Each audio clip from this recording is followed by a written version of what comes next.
Another factor that contributes to resistance in automotive circuits comes in the form of rust, corrosion, also the way that modern cars are built. No longer are cars simply welded together. Many modern vehicles use a process which is called panel bonding that uses an adhesive to structurally tie the metals together. So in often cases, there's very little metal-to-metal contact between panels.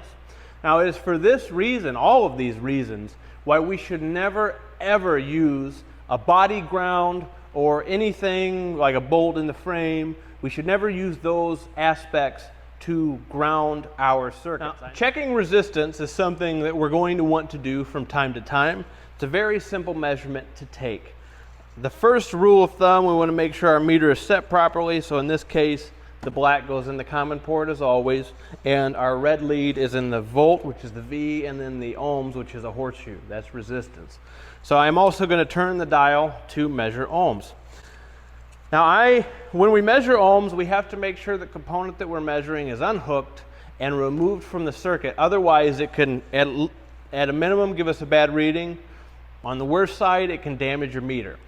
So we have a resistor here. And they're labeled because it's a training board. This is a 240 ohm resistor. And to measure this and verify, all I have to do is place the meter across, and we can see the resistor is actually rated at 240 ohms, but its true reading is 237. All right, so all resistors are within a range. You'll usually see a 2 or 3 ohm variance.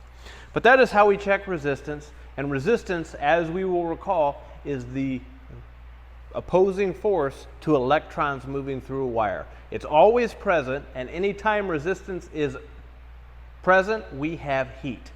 If we increase our voltage, we can up the pressure pushing through the wire, but the resistance doesn't change. It's a constant. So the more voltage through the same size wire, we have more heat.